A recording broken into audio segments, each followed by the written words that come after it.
तो आज के सेशन में हम देख रहे हैं भगवद गीता की 6th चैप्टर टेक्स्ट नंबर 8।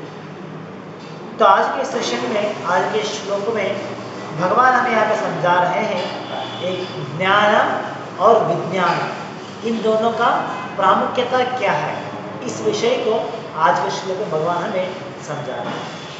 तो जैसे भगवान ने पिछले 2 श्लोकों में एक योगी को अपने मन को नियंत्रण करना कितना अनिवार्य है, कितना आवश्यक है, इसके बारे में भगवान ने समझाया था। उसके बाद में जब एक योगी अपने मन के ऊपर विजय प्राप्त कर लेते हैं, अपने मन को कंट्रोल कर लेते हैं, तो किस प्रकार से वो समाधि में स्थित रहते हैं, इसके बारे में भगवान ने पिछले श्लोक में समझाया था। तो आज के श्लोक में भगवान यहाँ पे कहते हैं कि ये जो आत्म साक्षात्कार है, ये सिर्फ ज्ञान या स्कॉलरशिप की वजह से नहीं मिल सकता, बल्कि इसके लिए विज्ञान भी उतना ही प्रमुख है, उतना ही आवश्यक है। तो आज के श्लोक में भगवान यहाँ पे समझाते हैं कि इस प्रकार से एक योगी, जिन्हें हम योगी कह सकते हैं, जिन्होंने योग सिद्धि की परिपूर्णता प्राप्त किया है, जिन्होंने आत्म साक्षात्कार किया है, तो वो किस प्रकार से अपने ज्ञान को विज्ञान समेत या विज्ञान के रूप में उन्हें धारण किया है। साथ ही साथ उस व्यक्ति या जो योगी है, वो किस प्रकार से उनका नजरिया होता है, वो किस प्रकार से देखते हैं वस्तुओं को, इसके बारे में भी यहाँ पे आज के श्लोक में भगवान समझाते हैं। तो आज के श्लोक में जो भगवान एक उदाहरण दे रहे हैं, सम लोस्ट्राश्म कांचन, pebbles, stones and gold are all equal in his vision. तो इसका 2 अर्थ हम निकाल सकते हैं। एक है लिटरली मीनिंग, जैसे यहाँ पे दिया गया है नेर डायरेक्ट मीनिंग, तो उस मीनिंग के द्वारा हम समझ सकते हैं। साथ ही साथ उसका एक गूढ़ अर्थ, उसका एक हिडन मीनिंग भी है, जिसके बारे में भावार्थ में प्रभुपाद हमें समझाते हैं। तो आज के श्लोक में भगवान यहाँ पे कह रहे हैं, ज्ञान विज्ञान तृप्तात्मा, ज्ञान मतलब नॉलेज और थ्योरेटिकल नॉलेज, विज्ञान मतलब वही ज्ञान जिसे हमने साक्षात्कार किया है, तो वो बन जाता है विज्ञान, मतलब प्रैक्टिकल नॉलेज। ज्ञान मतलब थ्योरेटिकल थ्योरी और विज्ञान मतलब प्रैक्टिकल, जिसे हमने रियलाइज किया। तो ज्ञान विज्ञान तृप्त आत्मा, तृप्त आत्मा, तो वो योगी या वो एक जीव जिसने ज्ञान को प्राप्त किया है, उसके बाद में विज्ञान को प्राप्त किया है और इससे वो तृप्त हो गया है, he has become satisfied। कूटस्थो विजितेंद्रिया, विजित इंद्रिया मतलब अपने इंद्रियों के ऊपर विजय प्राप्त करते हुए, उसके द्वारा कूटस्थ आध्यात्मिक स्थान में वो विराजमान है, आध्यात्मिक स्टेज में वो बैठा हुआ है। युक्त इति उच्यते योगी, such a person is said to be yogi। उच्यते, उच्यते मीन्स उवाच, हम बोलते हैं संस्कृत में। उवाच मतलब इन्होंने कहा, तो उच्यते योगी, तो उस व्यक्ति को हम योगी कह सकते हैं जिन्होंने युक्त, he has competent for self realization, जिन्होंने आत्म साक्षात्कार को प्राप्त किया है। किस तरह से प्राप्त किया है? अपने मन के ऊपर, अपने इंद्रियों के ऊपर विजेता प्राप्त करते हुए, उसके द्वारा आध्यात्मिक स्थान में विराजमान होते हुए, साथ ही साथ अपने ज्ञान और विज्ञान इन सब कुछ को प्राप्त करते हुए उन्होंने आत्म साक्षात्कार को प्राप्त किया है, तो उन्हें हम कह सकते हैं योगी। और ये योगी, उनका दृष्टिकोण किस प्रकार से होता है? समा, समा मतलब इक्वल विजन। तो इक्वली या इक्वल विजन से क्या देखते हैं? लोस्ट्रा, अश्म और कांचन। कांचन मतलब गोल्ड, लोस्ट्रा मतलब पत्थर या पेबल्स, और अश्म मीन्स स्टोन, जैसे जेम्स। तो इसे कहते हैं स्टोन्स। तो इस प्रकार से ये योगी उनकी नजरिए में एक पत्थर और एक धातु स्टोन और साथ में एक गोल्ड, ये सभी समान दिखते हैं, तो ये उन्हें योगी कहा जाता है। तो भावार्थ में हम देखते हैं प्रभुपाद हमें ज्ञान और विज्ञान इन दोनों के डिफ्रेंशिएशन करते हुए भावार्थ की पहली भाव में प्रभुपाद समझाते हैं कि किस प्रकार से एक योगी के लिए या एक भक्त के लिए सिर्फ ज्ञान ही काफी नहीं होता है, बल्कि उसके साथ साथ विज्ञान की भी आवश्यकता है। तो इसके बारे में प्रभुपाद प्रारंभ में कहते हैं, और बाद में ये जो समदृष्टि है, तो इसका गूढ़ अर्थ क्या है उसे भी यहाँ पे समझाते हैं। तो बाबा को जाने से पहले हम एक घटना को यहाँ पे याद कर सकते हैं। जैसे महाभारत के समय में जब युधिष्ठिर महाराज ने अश्वमेध याग करने के लिए उन्होंने प्रारंभ किया था, तो उस समय उनके पास इतना धन नहीं था जिसके मदद के द्वारा वो अश्वमेध यज्ञ को संपन्न कर सकते थे। तो उस समय में अश्वमेध याग या किसी भी अलग अलग याग जो होते थे, उन्हें पूरा करने के लिए बहुत बड़ी प्रमाण में धन की आवश्यकता होती। तो जब युधिष्ठिर महाराज जब उन्होंने अश्वमेध यज्ञ करने का प्रयास किया, लेकिन उनके पास उतना धन नहीं था, तो तब उन्होंने अर्जुन को, और अर्जुन से पूछते हैं कि तुम मेरे लिए इस यज्ञ के लिए धन की प्राप्ति करो, धन को लेकर आओ।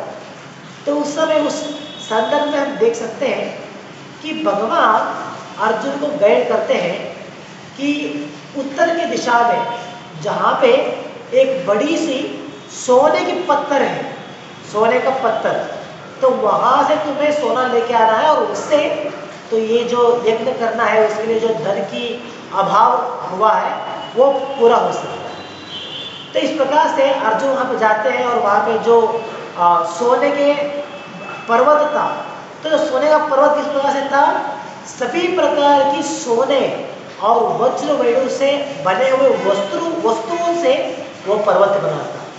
जैसे उसके सोने के थाली, सोने के ग्लासेस, सोने के प्लेट, सब कुछ सोने का वस्तु, उनसे एक बड़ी प्रमाण में राशि हुआ था वहाँ पे। तो एक पूरा पर्वत का रूप धारण किया था। तो वहाँ पे अर्जुन गए और उसे लेकर आ गए, तो इसीलिए अर्जुन का नाम आता है धनंजय। और यहाँ पे आज के सेशन में हमने इस पास्टाइम को कोट क्यों किया है, क्योंकि अर्जुन ने जहाँ पे वो उस जगह से वो गोल्ड लेके आते हैं, तो उससे हम समझ सकते हैं कि वो एक्चुअली गोल्ड वहाँ पे आया कैसे, क्योंकि वो तो ऐसा नहीं था गोल्ड का पर्वत था, वो तो गोल्ड से बना हुआ प्लेट, ग्लासेस, बर्तन, इन सब से बना हुआ एक पर्वत था। तो ये कैसे वहाँ पे हो सकता है, तो इसके लिए उल्लेख में वहाँ पे आता है, महाभारत में इसका उल्लेख मिलता है कि उस समय में जब ऋषि मुनियों को, योगियों को, तपस्वियों को जब राजा महाराजा आमंत्रित करते थे अपने आस्थान में, किसी भी संदर्भ के द्वारा या किसी भी सन्निवेश में जब उन्हें आमंत्रित किया जाता था, तो उस समय साधु संतों के लिए बड़ी बड़ी प्रमाण में धन को भेंट दिया जाता था, दान किया जाता था, दान, डोनेशन। तो उस समय जो भी वहाँ पे उपस्थित थे, योगी, तपस्वी या साधु संत, सभी लोगों के लिए बड़ी प्रमाण में धन को बांटते थे या दान करते थे। लेकिन वो जो साधु संत तपस्वी, उन्हें जब दान के रूप में सोने चांदी के बर्तन, प्लेट, साथ साथ में चंदो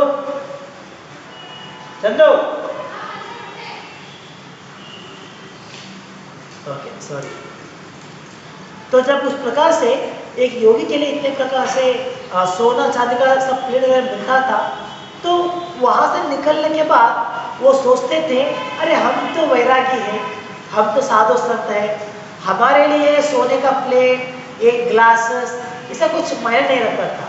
तो इसलिए वो क्या करते थे, उसमें से जो उनके लिए आवश्यक है, जैसे वो राजा उसके साथ साथ गाय देते, गाय, या नहीं तो चावल, दाना, ऐसा कुछ देते थे। तो उस प्रकार की वस्तुओं को रख लेते थे अपने लिए। और ये जो सोने चांदी के बर्तन होते थे वो तो उनके लिए कुछ भी उपयोग नहीं था। तो इसलिए वो लोग क्या करते थे, उसे शहर से बाहर आने के बाद उसे वहाँ पे फेंक देते थे। तो इस प्रकार से इतने सारे योगी तपस्वी लोग हर बार जब भी उन्होंने राजा से कुछ भेंट के रूप में स्वीकार किया था, उसमें से जो भी सोने चांदी के बर्तन थे वो सब कुछ वहाँ पे फेंकते थे। तो इस प्रकार से वहाँ पे इतना बड़ा एक पर्वत बन गया था उस सोने चांदी के द्वारा। तो इस प्रकार से आज हमने ये इंसिडेंट यहाँ पे क्यों कोट किया है, क्योंकि आज के श्लोक में भगवान कहते हैं वो योगी जिन्होंने आत्म साक्षात्कार प्राप्त किया है, तो उनके लिए एक चांदी, सोना, या एक पत्थर, या एक जेम्स, ये सभी समान होते हैं। ऐसा नहीं कह सोना मिल गया है तो सोना में रखूंगा, मैं अपने लिए यूज करूंगा, तो ये उनका मनोभाव नहीं होता है। तो ये इसी विषय को यहाँ पे समझाने के लिए हमने ये पास्ट टाइम यहाँ पे कोट किया है। तो इस प्रकार से हम समझ सकते हैं योगी का नजरिया क्या है। तो ये हो गया इसका एक डायरेक्ट अर्थ, डायरेक्ट मीनिंग। और इसका एक हिडन मीनिंग पे जो भावार्थ के आखिरी में प्रभुपाद हमें समझाते हैं। तो भावार्थ के प्रारंभ में हम देख सकते हैं यहाँ पे भगवान, यहाँ पे प्रभुपाद हमें समझाते हैं कि किस प्रकार से सिर्फ ज्ञान को प्राप्त करना ही हमारे लिए काफी नहीं है। It is not sufficient for us to gain just theoretical knowledge. तो इसके लिए यहाँ पे प्रभुपाद कहते हैं book knowledge without realisation of the supreme truth is useless. तो मान लीजिए अभी जैसे भगवत गीता जो भगवान के दिए गए वाक्यों का भंडार है, भगवान से दिए गए इंस्ट्रक्शन सभी हमें मिलते हैं इस भगवत गीता में। अगर कोई इस भगवत गीता को खरीदना चाहते हैं तो हार्डली 250 रुपीज़ में आपको किताब मिल जाता है। 250 रुपये में हमें पूरा किताब मिल जाएगा भगवत गीता। तो अगर मान लीजिए कोई सोचेगा कि इतना कम अमाउंट में पूरा ज्ञान मिल रहा है मेरे लिए, तो इतना ही कम अमाउंट है ना, तो मैं पूरा 250 रुपीज़ दे के बुक खरीद के अगर मैं सोचूंगा कि मैं इसे पूरा पढ़ के मैं पूरा ज्ञान ग्रहण कर दूंगा, जैसे पूरा मैं बाय हार्ट कर लूँगा और इससे मुझे सब कुछ ज्ञान मिल जाएगा, तो ये पॉसिबल नहीं। तो इस प्रकार से किताब का अध्ययन करते हुए हम ज्ञान की प्राप्ति कर सकते हैं, लेकिन उस ज्ञान को विज्ञान बनाने के लिए एक तरीका है। उस तरीके के द्वारा, उस मार्ग के द्वारा ही हम उस ज्ञान को विज्ञान के रूप में बदलाव कर सकते हैं। तो यहाँ पे प्रभुपाद पद्म पुराण के द्वारा एक श्लोक का उल्लेख कर रहे हैं, जहाँ पे इस श्लोक में भगवान शिव यहाँ पे कहते हैं अपने पत्नी पार्वती को कि किस प्रकार से भगवान कृष्ण का नाम, उनका रूप, उनके गुण, उनके लक्षण, ये सभी विषयों को किस प्रकार से या किस तरीके से हम समझ सकते हैं, इसके बारे में इस श्लोक में उल्लेख दिया गया है। तो यहाँ पे कहते हैं अतः श्री कृष्ण नामानि न भवेत् ग्राह्यमिन्द्रिये सेवोन्मुखे हि जिह्वादौ स्वयं एव स्फुरत्तदः। तो अनुवाद इसका इस प्रकार से है, no one can understand the transcendental nature of the name, form, quality and pastimes of Sri Krishna through his materially contaminated senses। तो अगर कोई अपने भौतिक इंद्रियों के द्वारा भगवान का नाम, भगवान का रूप, भगवान का लक्षण, भगवान की गुणगान, इन सब कुछ समझने का प्रयास करेगा तो ये पॉसिबल नहीं है। क्यों पॉसिबल नहीं है? क्योंकि हमारे जो इंद्रिय है ये सभी इंद्रियां भौतिक प्रभाव के द्वारा कल्मश बन गए हैं, भौतिक कल्मश से भरे हुए। और भगवान तो अपवित्र है, वो तो किसी भी प्रकार की कंटैमिनेशन नहीं है भगवान में, भगवान तो इतना शुद्ध है। तो जब हम अशुद्ध है तो इस अशुद्ध स्थिति में उस शुद्ध भगवान को समझना नामुमकिन है, पॉसिबल नहीं है। तो फिर कैसे हम समझ सकते हैं? इसके लिए आगे कहते हैं only when one becomes spiritually saturated by transcendental service to the Lord or the transcendental day for quality and passing of the Lord are revealed to him। तो जब एक व्यक्ति अपने आप को भगवान की भक्ति सेवा में एंगेज करते हैं, भगवान के प्रति सेवा मनोभावना के द्वारा अलग अलग प्रकार की सेवा करते हुए जब अपने आप को एंगेज करते हैं, तो तभी ये पॉसिबल है कि जो भी उन्होंने ज्ञान प्राप्त किया है उस ज्ञान को साक्षात्कार कर सकते हैं। साक्षात्कार करना मतलब वही ज्ञान विज्ञान बन सकता है। कब बन सकता है? जब हम भगवान की सेवा में लग सकते हैं, भगवान के लिए हम सेवा प्रदान कर सकते हैं, तभी हमने इस ज्ञान जो भी ज्ञान प्राप्त किया है उस ज्ञान को विज्ञान बना सकते हैं, रियलाइजेशन पा सकते हैं। तो इसके द्वारा आप समझ सकते हैं कि सिर्फ किताब लेके पढ़ने से हमें उसका साक्षात्कार नहीं हो सकता, उससे हम ज्ञान प्राप्ति कर सकते हैं, ये भी आवश्यक है, ज्ञान प्राप्ति कर सकते हैं। लेकिन जब उस ज्ञान को पाने के बाद जब हम अपने आप को भगवान की सेवा में लगाते हैं, अपने इंद्रियों को भगवान की सेवा में लगाते हैं, अपने मन को भगवान की सेवा में लगाते हैं, तो इस प्रकार से जब हम पूरी तरीके से भगवान की सेवा में लग जाते हैं, तभी हमें ये साक्षात्कार हो सकता है। और यही एक मार्ग है, आध्यात्मिक प्रोसेस या आध्यात्मिक मार्ग। इसी प्रकार से आध्यात्मिक विषयों को समझने के लिए, उसे अंडरस्टैंड करने के लिए यही सिंपल फॉर्मूला हमने अप्लाई करना है। ऐसा नहीं जैसे कुछ लोग अपने उल्लेख करते हैं, कुछ लोग अपना एक्सपीरियंस कहते हैं कि हमारे गुरु ने हमारे सर के ऊपर हाथ रख दिया और हमें पूरा ज्ञानोदय हो गया, हमारे गुरु ने हमारे ऊपर एक नज़र डाला तो इससे हमें ज्ञानोदय हो गया। तो इस प्रकार से कुछ लोग अलग अलग प्रकार की अलग अलग प्रकार से कहते हैं कि हमें इस प्रकार से ज्ञान प्राप्ति हुआ है, लेकिन ये सही मार्ग नहीं है, ऐसा पॉसिबल नहीं है। ये कुछ करंट शॉक नहीं है जिसके द्वारा सिर्फ छूने से हमें ज्ञानोदय हो जाएगा, ये पॉसिबल नहीं। हमें अगर साक्षात्कार पाना है तो उसके लिए ज्ञान प्राप्त करने के बाद भगवान की सेवा करना पड़ेगा, अपनी इंद्रियों को, अपने मन को, स्वयं अपने आप को भगवान की सेवा में अर्पित करना पड़ता है, तभी जाके हमें ज्ञान विज्ञान हो सकता है। ना ही बल्कि सिर्फ करंट शॉक के द्वारा, सिर्फ छू लेने से या उनकी दृष्टि से ये सब कुछ पॉसिबल नहीं। तो यही आध्यात्मिक मार्ग है जिसके द्वारा हम ज्ञान को विज्ञान बना सकते हैं। तो आगे भाव हम देखते हैं, प्रभुपाद समझाते हैं कि विज्ञान को प्राप्त करना क्यों आवश्यक है, साक्षात्कार पाना क्यों आवश्यक है। सिर्फ ज्ञान प्राप्त किया तो काफी है ना, तो क्यों विज्ञान, क्यों साक्षात्कार पाना आवश्यक है, इसके बारे में भागवत के अगले भाग में प्रभुपाद हमें समझाते हैं। तो यहाँ प्रभुपाद कहते हैं This Bhagavad Gita is a science of Krishna consciousness. No one can become Krishna conscious simply by mundane scholarship. One must be fortunate enough to associate with the person who is in pure consciousness. जैसे हमने कहा कि कृष्ण भावना किस प्रकार से है, ऐसा नहीं कि सिर्फ भगवद गीता पढ़ने से हम पूरी तरह से कृष्ण भावना को बन जाएंगे, ये पॉसिबल नहीं है। उसके साथ साथ ज्ञान को प्राप्त करने के साथ साथ हमें क्या चाहिए, हमें भक्तों का संग चाहिए। भक्तों के संग में ही हम इस आध्यात्मिक मार्ग में आगे जा सकते हैं। सिर्फ एक मंडेन स्कॉलरशिप, जैसे हम देखते हैं बड़े बड़े पंडित लोग, बड़े बड़े पीएचडी होल्डर्स, उन्होंने इतने सारे विषयों के प्रति पीएचडी किया होता है। कुछ लोग भारत के संस्कृति के ऊपर पीएचडी करते हैं, हमारे धर्म के ऊपर पीएचडी करते हैं।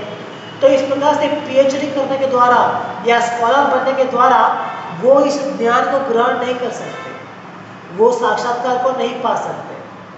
इसीलिए भगवद गीता के प्रारंभ में जब इंट्रोडक्शन में ही हमने देखा है, हमें प्रभुपाद कहते हैं कि भगवद गीता को अगर हमें समझना है तो कैसे समझना है, भक्तों के संग में समझना है। In the association of devotees we can understand the mystics of Bhagavad Gita. भक्तों के संग में ही ये पॉसिबल है। क्यों? इसका क्या कारण है कि भक्तों के संग में ही हम भगवत को समझ सकते हैं? क्योंकि जैसे ही हम भक्तों के संग में आते हैं तो क्या होता है, भक्त उनके संगत के द्वारा हमें आध्यात्मिक जीवन के अलग अलग भागों को प्रारंभ करने के लिए सहायता करते हैं। जैसे अगर हम सिर्फ भगवत गीता पढ़ेंगे तो उसे ज्ञान तो प्राप्त हो रहा है, लेकिन जब एक भक्तों के संग में आते हैं तो हम भक्ति के द्वारा भगवान का नाम जप करते हुए, भगवान के नाम का चांटिंग करते हुए, भगवान के लिए सेवा करते हुए, चाहे तो हम सेवा जो है फिजिकली कर सकते हैं या नहीं तो जो भी हम प्रचार करते हैं उसके द्वारा सेवा कर सकते हैं। अगर मुझे कुछ भी नहीं होता है तो एटलीस्ट जो भी हमारे पास धन है उस धन को डोनेशन के रूप में देते हुए उसके द्वारा भी हम सेवा कर सकते हैं।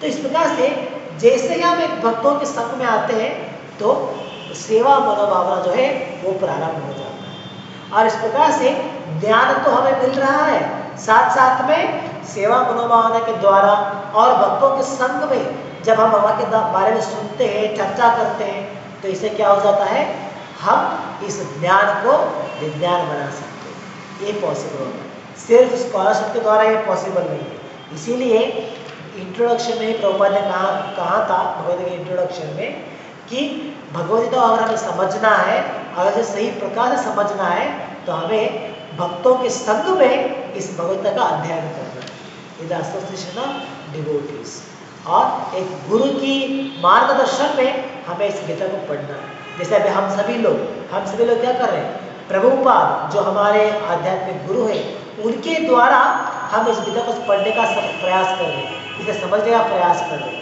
जैसे कि भगवद गीता में सिर्फ श्लोक पढ़ते अगर हम जाएंगे तो इससे हम कुछ समझ नहीं पाएंगे, ये पॉसिबल नहीं है, उसका ज्ञान जो है वो हमारे सर में जाएगा ही नहीं।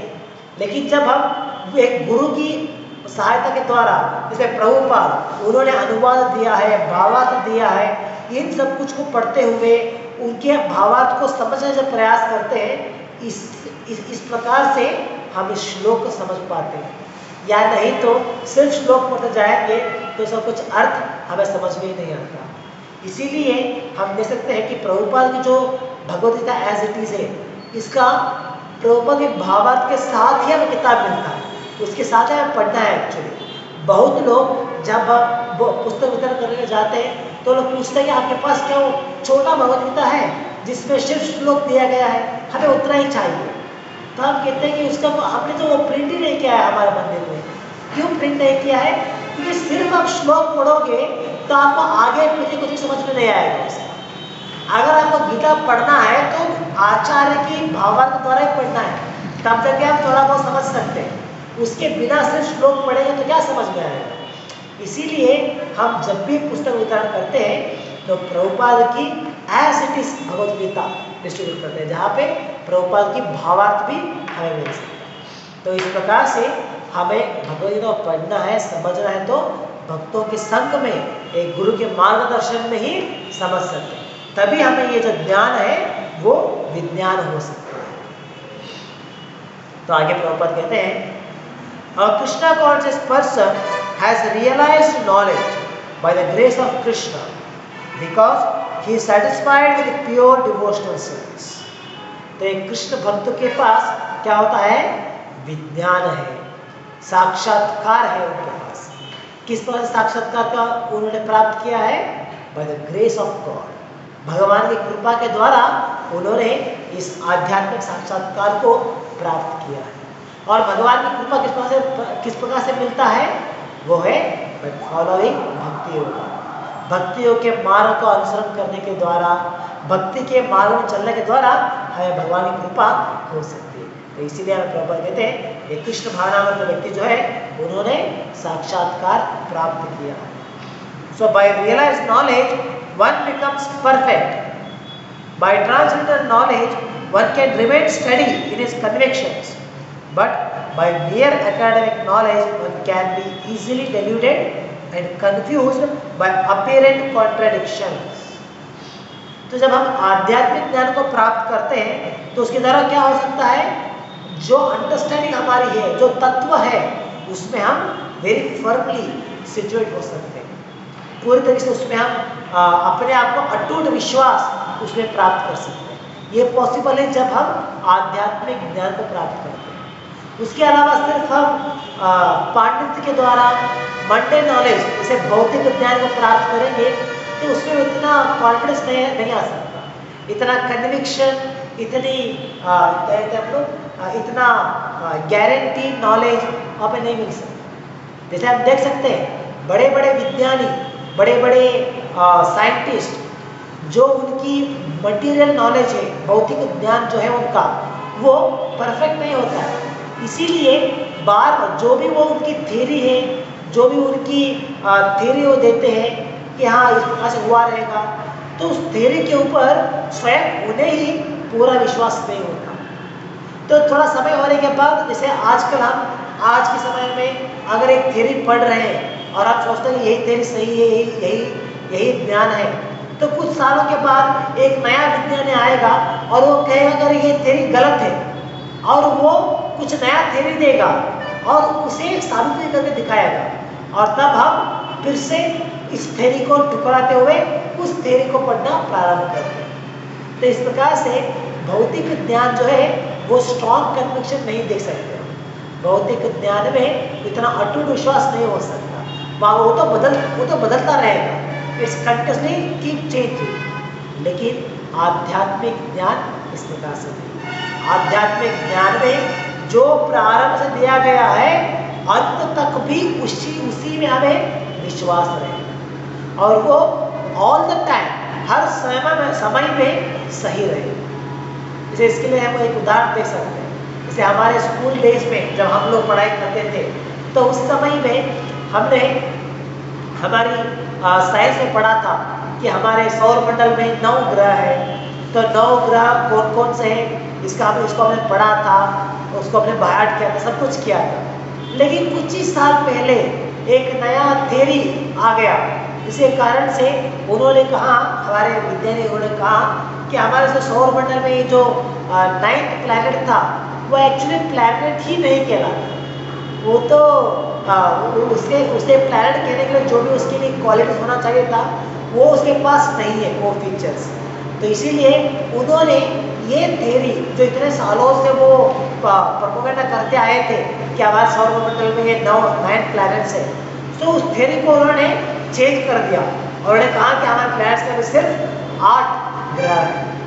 तो इस प्रकार से हमारी जो आधुनिक विज्ञान है उसका ज्ञान परफेक्ट नहीं होता है, वो हमेशा बदलता रहेगा। लेकिन आध्यात्मिक ज्ञान जो है वो इस प्रकार से नहीं, वो अटूट होता है, वो कभी बदलता नहीं है, उसके पास परफेक्ट नॉलेज है। इसीलिए यहाँ प्रभुपाद कहते हैं कि realise knowledge one becomes perfect. तो इस प्रकार के आध्यात्मिक ज्ञान को जब हम स्वीकार करेंगे तो उससे हम परिपूर्ण हो सकते हैं। तो आगे प्रभुपाद कहते हैं,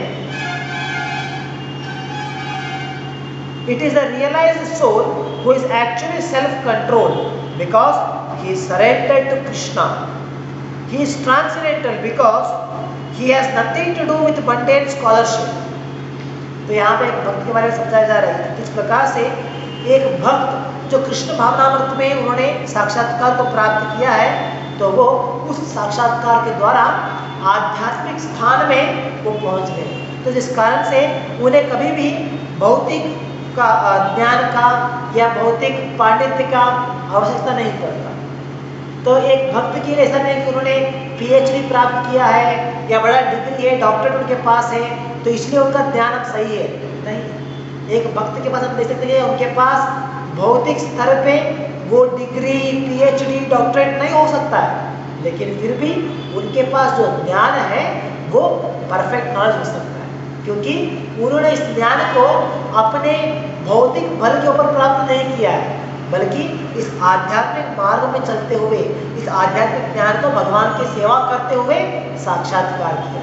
तो इसीलिए for him this mundane knowledge और mundane scholarship has no value. तो इसके लिए प्रभुपाद कहते हैं कि बड़े बड़े स्कॉलर्स, बड़े बड़े जो मेधावी होते हैं ना, they are all actually equals to 0 for a devotee. उनका जो भी वो लोग कैसे कह रहे हैं हमने इतना PhD किया है, इतना मेहनत करके हमने डॉक्टरेट प्राप्त किया है, लेकिन फॉर डिवोटी के लिए, भक्त के लिए it has no value actually. क्यों? क्योंकि जो भी उन्होंने ज्ञान प्राप्त किया है वो सब कुछ भौतिक है, वो सब कुछ भौतिक ज्ञान है। तो इस वजह से भौतिक ज्ञान कभी परफेक्ट नहीं हो सकता, तो इसीलिए it has no value for a devotees. तो आखिर में प्रभुपाद कहते हैं for him mundane scholarship and mental speculation which may be as good as gold to others are of no greater value than pebbles and stones। तो यहाँ पे ये जो एग्जाम्पल भगवान ने दिया है श्लोक में, इसका एक गुड अर्थ प्रभुपाद यहाँ पे समझा है। तो वहाँ पे हमने प्रारंभ में उस एग्जाम्पल का डायरेक्ट अर्थ क्या है वो समझ लिया, नेर अर्थ। इसी प्रकार से उसका एक गुण अर्थ क्या है वो यहाँ पे समझा। तो एक योगी जो जिस प्रकार से वो इस एक स्टोन या एक पत्थर या गोल्ड इन सबको समान देखता है, इसी प्रकार से एक भक्त के लिए ये जो मंडेन स्कॉलरशिप है, ये जो मंडेन डिग्री डॉक्टर होता है, ये actually as good as pebbles and stones. बाकी लोगों के लिए हो सकता है ये तो सोने की बात हो सकता है, it is as well stone for gold for them. लगता है कि इतना महत्वपूर्ण है, अरे इतना बड़ा डिग्री है, तो इतना वैल्यू वो लोग दे सकते हैं। लेकिन एक डिवोटी के लिए ये सभी डिग्रीज, सभी PhDs, they are all equal. It's they are all as good as pebbles and stones. तो इसका वैल्यू इतना ही है। तो बाकी लोगों के लिए वैल्यू रहेगा मटेरियली, भौतिक रूप में, लेकिन डिवोटी के लिए ये उतना वैल्यू नहीं दिखाता। तो ये आज के श्लोक में हम समझ सकते हैं। तो आज के श्लोक के द्वारा और भाव द्वारा भी इस विषय को समझ सकते हैं कि किस प्रकार से हमें ज्ञान के साथ साथ विज्ञान को भी प्राप्त करना आवश्यक है, और एक योगी के लिए भी आवश्यक है और एक भक्त के लिए भी आवश्यक है। तो इसी प्रकार से एक भक्त किस प्रकार से अपने ज्ञान को विज्ञान बना सकते हैं, क्या मार्ग है जिस मार्ग के द्वारा हम अपने इस ज्ञान को विज्ञान बना सकते हैं, ये सभी विषय आज के श्लोक में और भावार्थ में प्रभुपाद समझाते हैं, और इसके द्वारा हम इस विषय को समझ सकते हैं। तो यहाँ पर समाप्त करेंगे आज के लिए। ग्रंथराज श्रीमद् भगवद गीता की जय, जगत गुरु श्री प्रभुपाद की जय। हरे कृष्ण।